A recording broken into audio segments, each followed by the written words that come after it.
नमस्कार दोस्तों, स्वागत है आप सभी का आज की क्लासेज में। और आज हम लेके आए आपके लिए एक स्पेशल टॉपिक, एटमॉस्फेयर, वायुमंडल। और वायुमंडल से आप लोग भली भांति परिचित हो, और बचपन से लेकर अब तक हमने वायुमंडल के बारे में सुना है, वायुमंडल के बारे में जाना है, और वायुमंडल की विशेषताओं के बारे में आप जानते हो।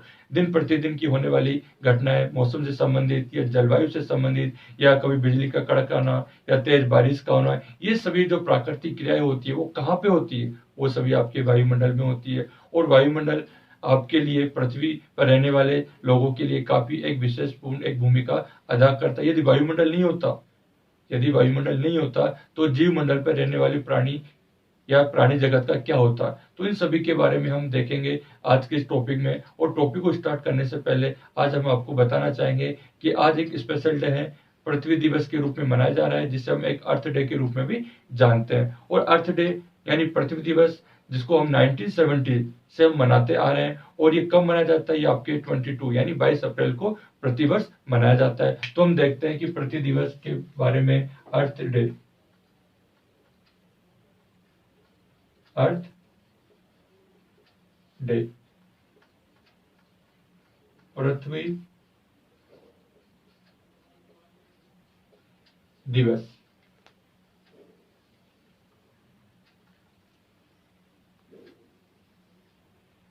और पृथ्वी दिवस कब मनाया जाता है? 22 अप्रैल को मनाया जाता है। कब से मनाया जा रहा है? 1970 से मनाया जा रहा है।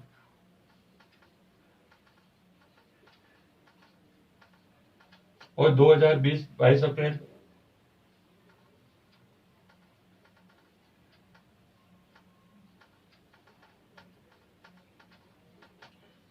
इसकी थीम क्या रखी गई है?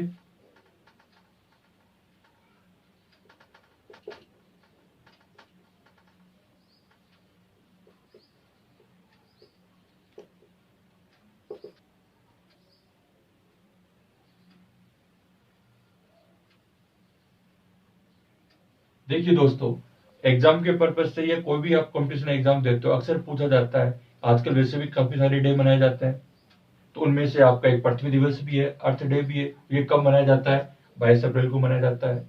कब से मनाया जा रहा है? 1970 से मनाया जा रहा है। आज 22 अप्रैल 2020 को जब हम मना रहे हैं, तो इसकी थीम क्या रखी है? इसकी थीम रखी है क्लाइमेट एक्शन। और क्लाइमेट एक्शन का मतलब जलवायु में या जलवायु का क्या प्रभाव दुनिया पे पड़ रहा है, या दुनिया किस प्रकार से जलवायु परिवर्तन को देख रही है। तो हम इसको डायरेक्ट हिट कर सकते हैं, क्लाइमेट चेंज, क्लाइमेट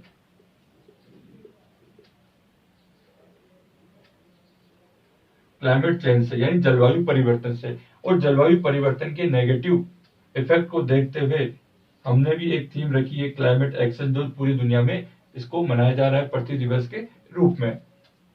और पृथ्वी का हम देखें तो पृथ्वी आपके प्लेनेट का 3rd नंबर का प्लेनेट्स कहलाता है। सूर्य के पश्चात बुध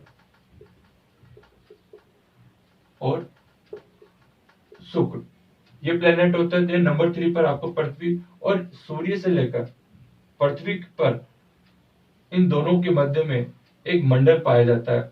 उसी को हम क्या कहते हैं? वायुमंडल कहते हैं। तो टॉपिक को हम आगे स्टार्ट करते हैं कि वायुमंडल की क्या विशेषता है और वायुमंडल किसे कहते हैं।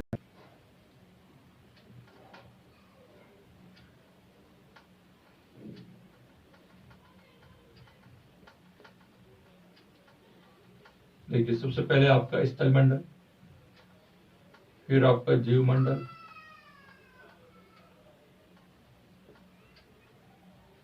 फिर आपका वायुमंडल।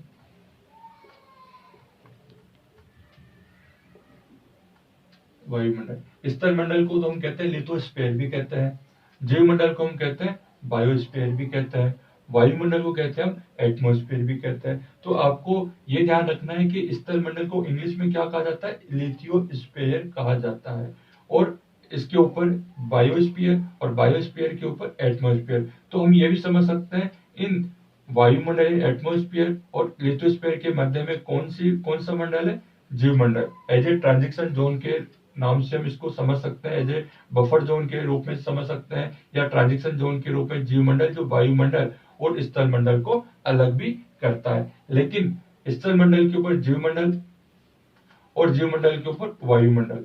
तो इन तीनों को अगर हम एक साथ देखा जाए तो वायुमंडल का इफेक्ट आपके जीवमंडल पे और जीवमंडल का इफेक्ट आपके स्थलमंडल पर देखने को मिलता है। और स्थलमंडल एज अर्थ, पृथ्वी, तो हम इसे ऐसा भी देख सकते हैं।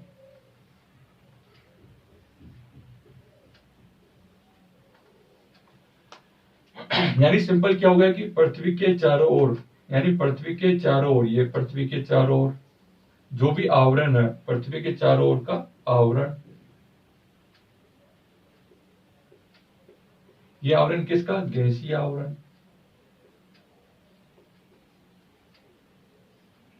पृथ्वी के चारों ओर जो गैसीय आवरण है उसी को हमने क्या कह दिया? उसी को हमने कह दिया वायुमंडल कह दिया। और वायुमंडल में हम जीवमंडल देखते हैं जिसके अंतर्गत आपके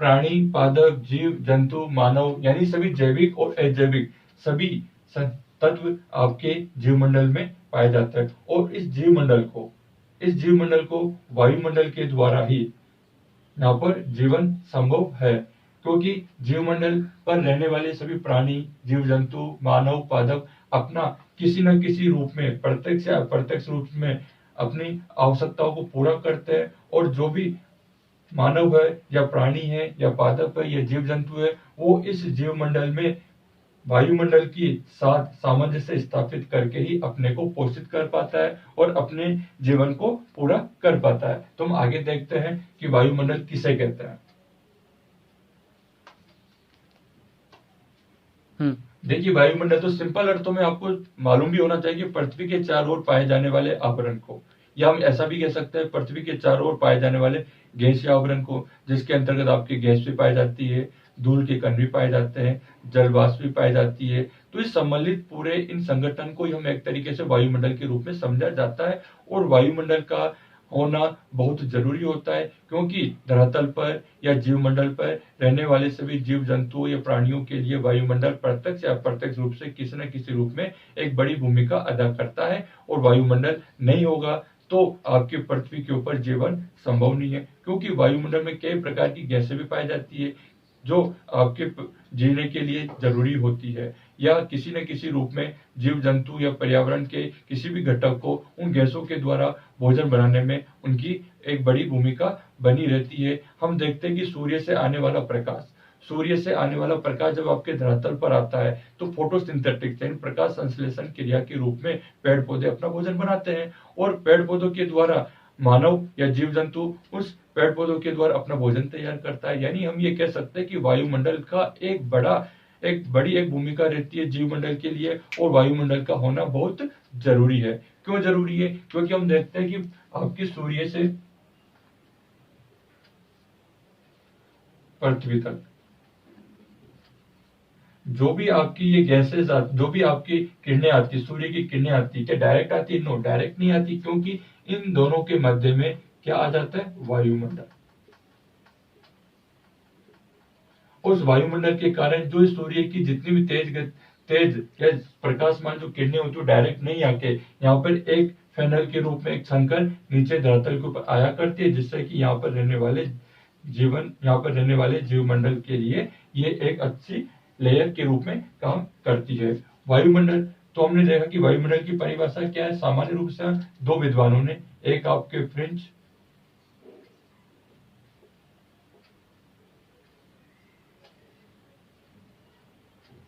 टिवार्ता और मोकहाउस,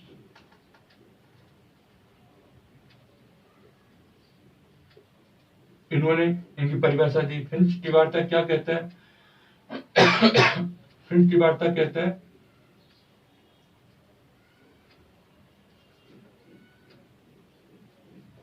वायुमंडल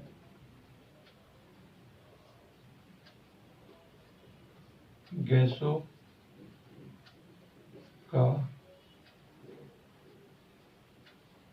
आवरण है जो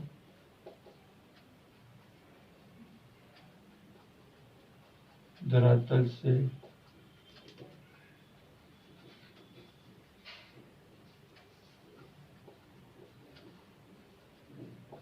सैकड़ों मील की ऊंचाई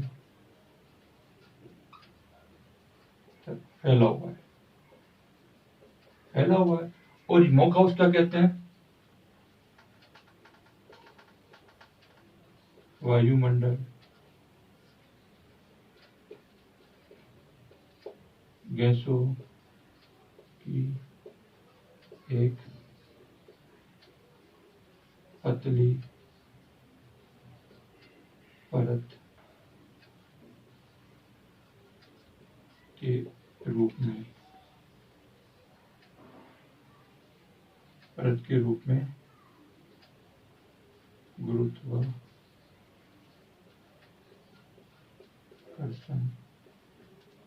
बल द्वारा धरातल पर आबद्ध है। यानी भी कहना चाहते हैं स्मोक हाउस ने भी किस पे जोड़ दिया? गैसों की एक पतली परत है। और फ्रिंज टिवार्टा भी क्या कहते हैं? वायुमंडल गैसों का एक आवरण है। यानी दोनों की परिभाषा में कोई ज्यादा अंतर देखने को नहीं मिल रहा है। बस दोनों क्या कहना चाहते हैं कि पृथ्वी के चारों ओर का जो आवरण, जिसमें गैस, जलवाष्प, धूल के कण द्वारा निर्मित एक जो आवरण है, उसी को ये वायुमंडल कह रहे हैं। और सामान्य रूप से हम देखते हैं समुद्र से 16 किलोमीटर से लेकर 29,000 kilometre,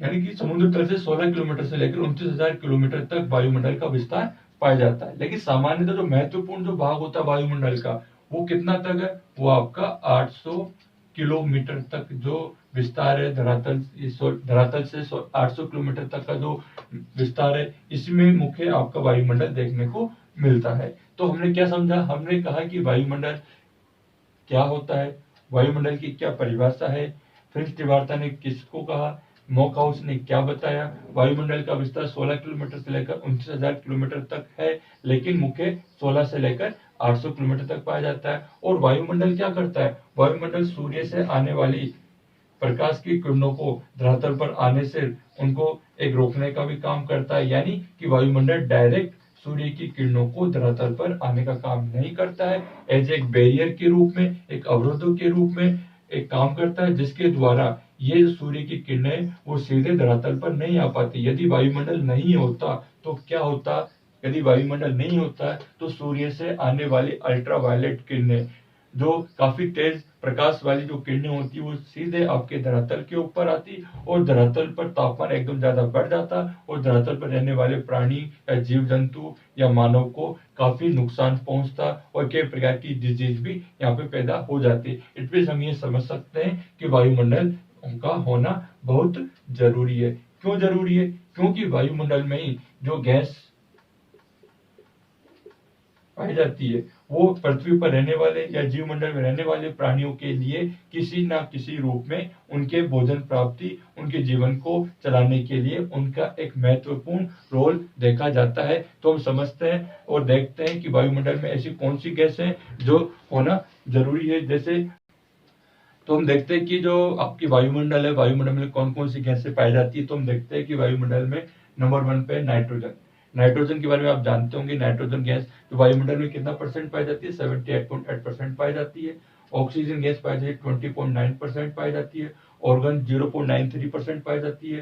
carbon dioxide 0.03, न्यूल 0.0018, helium 0.0015, ozone 0.006 और हाइड्रोजन 0.0005% पाई जाती है। हम आपको ऐसा क्यों बता रहे हैं?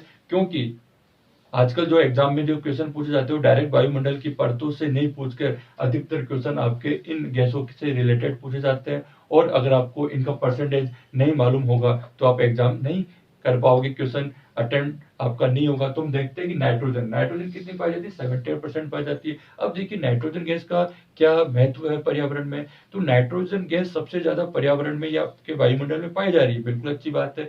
लेकिन ये आपके एक प्रत्यक्ष रूप से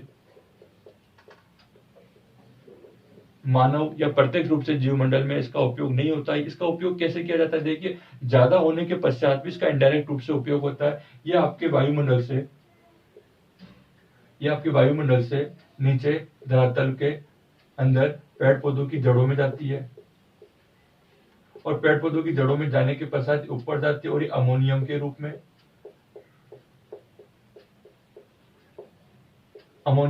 में जाती है, और इसका उपयोग करते हैं। अमोनियम के रूप में जाने के पश्चात इसका हम नाइट्रोजन के रूप में इसका यूज करते हैं। अब देखिए नाइट्रोजन अमोनियम या नाइट्रोजन के रूप में, तो नाइट्रोजन क्या है? नाइट्रोजन एक तरीके से आपकी अमीनो एसिड ही तो होता है, अमीनो अम्ल का ही तो रूप होता है, और अमीनो अम्ल है तो किसके लिए उपयोगी है? आपके प्रोटीन निर्माण के लिए, प्रोटीन निर्माण के लिए। तो प्रोटीन निर्माण के लिए आपके नाइट्रोजन उपयोगी होती है, और एक होता है नाइट्रोजन चक्र भी इसमें पड़ता है, नाइट्रोजन चक्र। देखिए हमने कहा था नाइट्रोजन चक्र, नाइट्रोजन चक्र। तो वापस से देखते हैं कि नाइट्रोजन का जो वायुमंडल में जो जाती है नाइट्रोजन, जो प्रत्यक्ष रूप से नहीं लेके अप्रत्यक्ष रूप से, प्रत्यक्ष रूप से नहीं लेके अप्रत्यक्ष रूप से इसका मानव या पर्यावरण में इसका यूज होता है, और ये वायुमंडल से सीधे आपके भूमि के द्वारा पेड़ों की जड़ों में जाती है, और पेड़ों की जड़ों से ये पेड़ पौधों में जाके अमोनियम नमक के रूप में, और अमोनियम नमक के रूप में जो इसका भक्षण करेंगे जीव जंतु, इसको भोजन के रूप में करेंगे। और उसके बाद ये क्या करेगी? क्यों जरूरी नाइट्रोजन? क्योंकि एक एमिनो अम्ल के रूप में एक प्रोटीन के लिए, या प्रोटीन जो आपके जीव जंतु में होता है उसके लिए जरूरी होता है, और ये जो पूरा प्रोसेस वो क्या कहलाया? आपको नाइट्रोजन चक्र कहलाया। तो नाइट्रोजन को हम देखते हैं, नाइट्रोजन की एक विशेषता हो रही है कि वायुमंडल में 7 रूपों में पाई जाती है। नाइट्रोजन क्या, कितने? वायुमंडल में 7 प्रकार से वायुमंडल में नाइट्रोजन पाई जाती है। अगला हम देखें कि नाइट्रोजन जब आपका अग्नि बुझाने में भी किसका योग होता है? में भी नाइट्रोजन का ही, नाइट्रोजन गैस का होना जरूरी होता है, नहीं तो आप अग्नि नहीं बुझा सकते। नाइट्रोजन गैस का तो आपको मालूम होना चाहिए कि नाइट्रोजन की विशेषता, कि नाइट्रोजन क्या हो गया? नाइट्रोजन प्रत्यक्ष रूप से नहीं लेके अप्रत्यक्ष रूप से इसको ग्रहण किया जाता है जीवमंडल में। नंबर 2, नाइट्रोजन 7 रूपों में पाई जाती है वायुमंडल में। अगला है कि नाइट्रोजन अग्नि बुझाने के लिए जरूरी है गैस होती है, यदि नाइट्रोजन नहीं होगी तो आपकी जो अग्नि नहीं बुझा सकते, आप अग्नि नहीं बुझाई जा सकती है। तो इस प्रकार से नाइट्रोजन का बड़ा एक उपयोग हमने देखा। अगला है आपका ऑक्सीजन। नेक्स्ट गैस देखते हैं ऑक्सीजन। ऑक्सीजन, और ऑक्सीजन वायुमंडल में होना बहुत जरूरी है, और कितनी पाई जाती है? 21% ऑक्सीजन आपकी वायुमंडल में पाई जाती है। यदि वायुमंडल में जीवन है तो कौन सी गैस का महत्वपूर्ण योग होता है? ऑक्सीजन का। और ऑक्सीजन कितनी पाई जाती है? 20.95 या कभी कभी 21% भी हम बता देते हैं। तो ऑक्सीजन, और ऑक्सीजन कहां से मिलेगी आपको? पेड़ पौधों से। पेड़ पौधों से आपको क्या मिलेगी? ऑक्सीजन मिलेगी। ऑक्सीजन मिलेगी आपको, पेड़ पौधों से मिलेगी। और पेड़ पौधे कौन सी गैस लेते हैं? वो लेते हैं आपके CO2। तो हम समझ सकते हैं कि अगर ऑक्सीजन पेड़ पौधे लेते हैं तो पेड़ पौधों को हम क्या कह सकते हैं? ऑक्सीजन की फैक्ट्री भी कह सकते हैं। तो फैक्ट्री, ऑक्सीजन की फैक्ट्री किसको कहेंगे हम? Tree, green tree. ये क्या हो गई? ये ऑक्सीजन की फैक्ट्री कहलाई जाएगी। और जब ये ऑक्सीजन आपकी पर्यावरण में मौजूद है, और जब ये पेड़ पौधे के द्वारा आपको मिलती है, तो हम ये देखते हैं कि जो पेड़ पौधे होते हैं वो लेते कौन सी गैस है? वो लेते हैं आपकी CO2। तो अगला कंपाउंड हमने लिया है कि कार्बन डाइऑक्साइड है, वो CO2 लेते हैं, ऑक्सीजन देते हैं, और ऑक्सीजन मानव के लिए जरूरी होती है। तो यहाँ पे एक अच्छा सा एक इन ऑक्सीजन का, CO2 का और नाइट्रोजन का, इन तीनों का हम उपयोग देखते हैं कि जो अग्नि होती है, जो आपकी अग्नि होती है, आग होती है, उसमें देखिए ऑक्सीजन तो क्या करती है? ऑक्सीजन की उपस्थिति होना जरूरी है। यदि ऑक्सीजन उपस्थित है तो कोई भी अग्नि जलेगी, यदि ऑक्सीजन उपस्थित नहीं होगी तो अग्नि नहीं जलेगी। और यदि अग्नि को बुझाना है तो कौन सी गैस की जरूरत पड़ेगी? आपको नाइट्रोजन की जरूरत पड़ेगी। और हम देखते हैं कि जो ये ऑक्सीजन और ये जो नाइट्रोजन है, इनके द्वारा अगर देखते हैं कि ये जो कार्बन डाइऑक्साइड है वो कब निकलती है? जब आपकी अग्नि जलेगी, आग जलेगी। तो आग जलने से क्या होगा? पेड़ पौधों का जीवाश्म ईंधन चलेगा। पेड़ पौधों में आग लगेगी या जीवाश्म ईंधन के रूप में देखें तो CO2 बनेगी, और CO2 बनेगी तो ये क्या करेगी? CO2 आपके वायुमंडल में जाएगी, और वायुमंडल में जाएगी।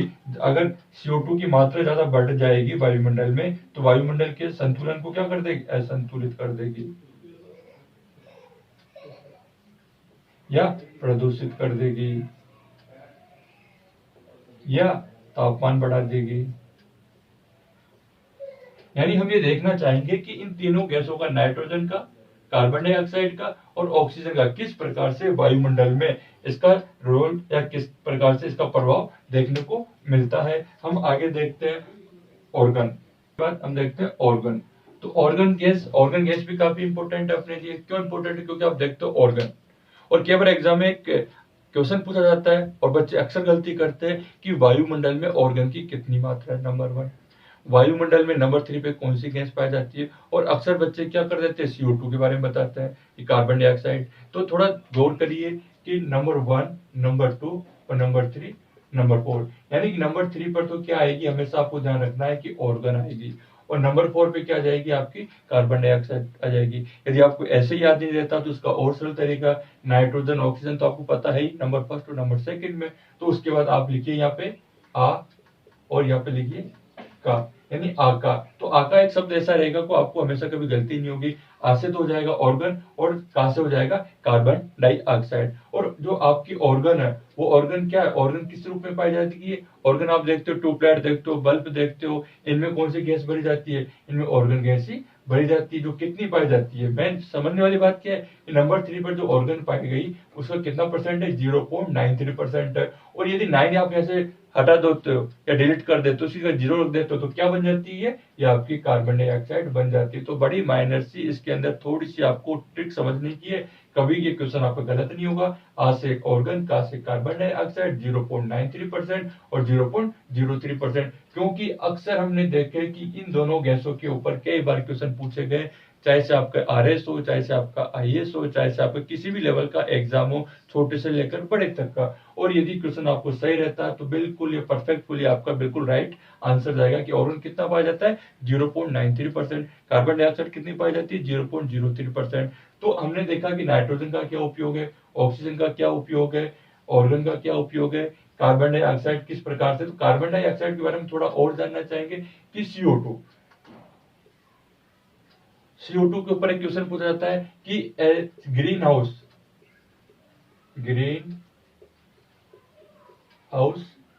इफेक्ट जिसको हम कहते हैं हरित गृह प्रभाव। हरित गृह प्रभाव कि हरित गृह प्रभाव क्या है, ग्रीन हाउस इफेक्ट क्या है। तो देखिए ग्रीन हाउस इफेक्ट क्या है और ग्रीन हाउस इफेक्ट कौन सी गैस के कारण होता है। तो सिंपल से आपको ध्यान रखना है हमेशा कि आपसे पूछा जाए कि major causes of greenhouse effect, तो आपका राइट आंसर CO2 की कार्बन डाइऑक्साइड के कारण ग्रीन हाउस इफेक्ट बढ़ रहा है। और ग्रीन हाउस इफेक्ट बढ़ने के कारण, इसका इफेक्ट बढ़ने के कारण क्या होता है? जो आपका पृथ्वी है उसका तापमान बढ़ता है, तापमान बढ़ता है। और उस तापमान के बढ़ने के कारण क्या होता है? धरातल पे कई प्रकार के क्लाइमेट चेंज होना स्टार्ट हो जाते हैं। तो CO2 को कंट्रोल करना बहुत जरूरी है।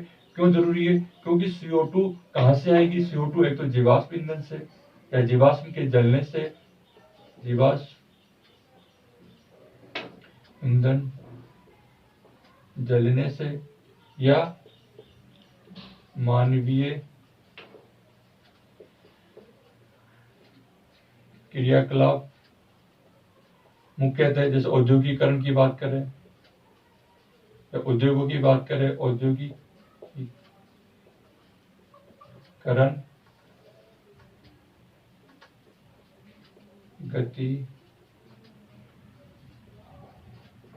गतिविधियों के बढ़ने से, और इन सबसे कौन सी गैस ज्यादा निकलेगी? CO2 निकलेगी। CO2 कहाँ जाएगी? CO2 आपके वायुमंडल में जाएगी, और वायुमंडल में जाएगी तो एक लेयर के रूप में जमा हो जाएगी और क्या करेगी? धरती का तापमान बढ़ाने लग जाएगी, और जिससे क्या हो जाएगा? ग्रीन हाउस इफेक्ट होना स्टार्ट हो जाएगा। सामान्य रूप से हरित गृह प्रभाव हाउस यानी ऐसा घर जिसके अंदर टेम्परेचर बढ़ गया है। एग्जाम इसको वर्तमान में तो हम ग्रीन हाउस इफेक्ट या ग्रीन हाउस बनाते हैं जो आर्टिफिशियल होता है, बट इसका वायुमंडल में इसका negative effect green house effect के रूप में देखने को मिलता है, जो CO2 के ज्यादा बढ़ जाने के कारण काफी घातक सिद्ध हो रहा है। और इसी कारण अभी हमने बताया भी था आपको, अर्थ डे के अंदर आज की क्या थीम रखी गई थी? क्लाइमेट चेंज रखी गई थी। क्यों रखी गई? क्योंकि CO2 जो कार्बन डाइऑक्साइड है वो किसी न किसी रूप में आपकी जलवायु को काफी प्रभावित कर रहा है, और जिसके कारण बड़े पैमाने पर जलवायु परिवर्तन देखे जा रहे हैं।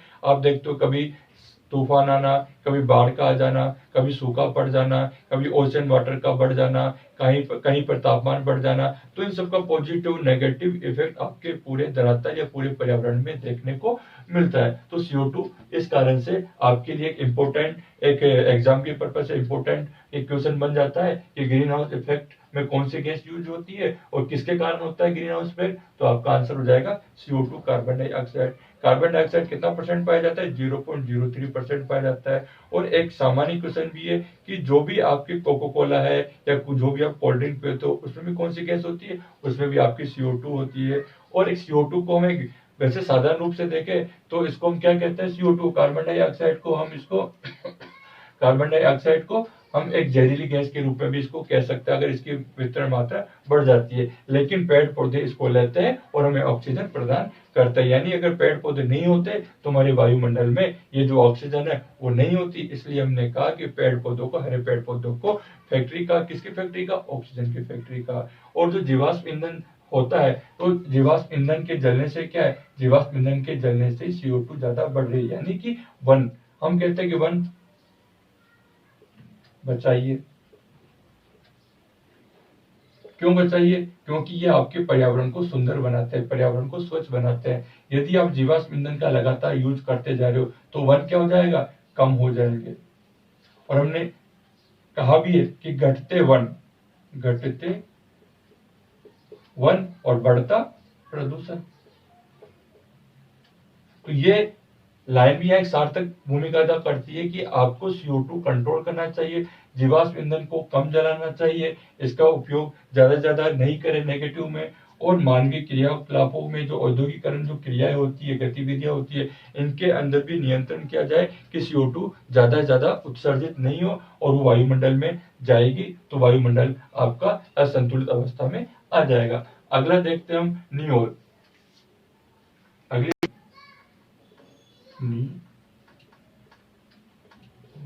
नियोन गैस कितनी पाई जाती है? आपकी नियोन गैस पाई जाती है 0.018। इसका उपयोग क्या? बल्ब में।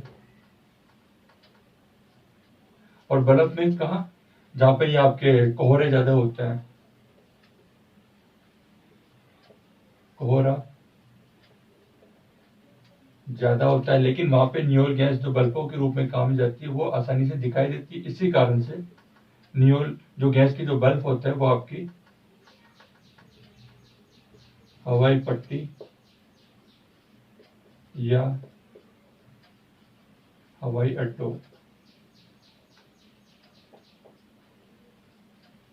पर संकेत के रूप में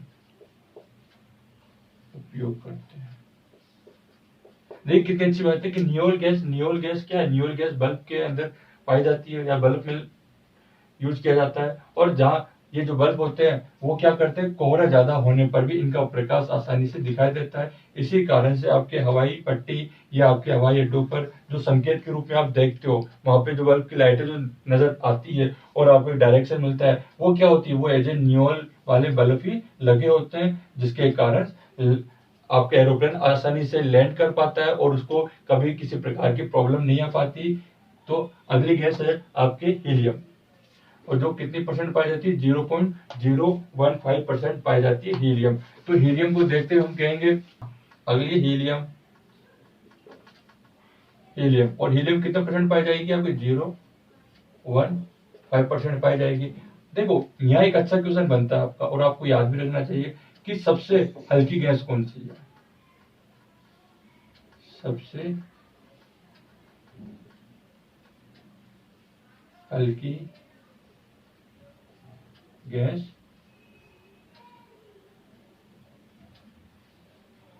कौन सी है? तो आपके सामने क्या आंसर आना चाहिए? सबसे हल्की गैस कौन सी है? Number 1 hydrogen.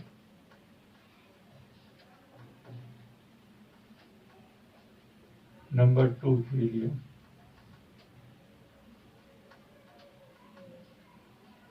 हीलियम। तो ध्यान रखिए कि हीलियम आपके सबसे हल्की गैस सेकंड नंबर की है। फर्स्ट नंबर की आपके हाइड्रोजन है। और हीलियम का क्या उपयोग होता है? गैस के जो गुब्बारे होते हैं, गैस के गुब्बारों में हीलियम का उपयोग किया जाता है। समुद्र में जो गोताखोर होते हैं वो भी इस हीलियम गैस का ही उपयोग करते हैं। और इसके पश्चात हम देखते हैं आपके हाइड्रोजन। तो हाइड्रोजन क्या है? हाइड्रोजन पाई जाती है 0.005% पाई जाती है हाइड्रोजन। और ये क्या है? हाइड्रोजन आपके नंबर 1 यानी कि सबसे हल्की गैस के रूप में हाइड्रोजन को हम उपयोग में करते हैं। और आपको इसी जगह आपको एक चीज और समझ में आनी चाहिए कि हाइड्रोजन हीलियम ही सबसे ज्यादा कहाँ पाई जाती है? ये आपके सूर्य में भी पाई जाती है। सबसे ज्यादा कौन सी गैस है कि सूर्य में? आपसे पूछा जाए, सीधा क्वेश्चन है कि सूर्य में कौन सी गैसें सबसे ज्यादा पाई जाती है? तो हाइड्रोजन और हीलियम ज्यादा पाई जाती है। हाइड्रोजन जो सबसे हल्की गैस होती है, हाइड्रोजन के बाद दूसरे नंबर की सबसे हल्की गैस होती है हीलियम होती है। तो आपको यहाँ पे बड़े ध्यान रखना है, इन गैसों से संबंधित कोई भी क्वेश्चन आता है तो आपका क्वेश्चन सही जाना चाहिए। लेकिन गैस को हम समझते हैं कि गैस एक होती है आपकी, ये जो गैसें होती है नाइट्रोजन, ऑक्सीजन, ये तो होती है आपकी स्थिर गैस। स्थिर गैस। और जो आपकी बाकी जो गैसें होती है ये होती है आपकी परिवर्तनशील गैस। परिवर्तनशील गैस होती है। स्थिर गैस और परिवर्तनशील गैस होती है। और जो आपकी स्थिर और परिवर्तनशील होती है, तो देखते हैं हम स्थिर और परिवर्तनशील में क्या अंतर है।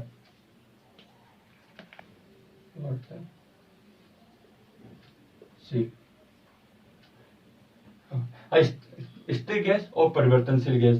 तो ये देखते हैं नाइट्रोजन और ऑक्सीजन की मात्रा हमेशा वायुमंडल में एक जैसी बनी रहती है। और इन दोनों को मिला के कितना? 90%। ऑक्सीजन को और नाइट्रोजन को और प्लस ऑक्सीजन, दोनों को कितना परसेंटेज हो गया? 90% हो गया। और वायुमंडल में हमेशा आपके परमानेंट रूप में पाई जाती है। इस कारण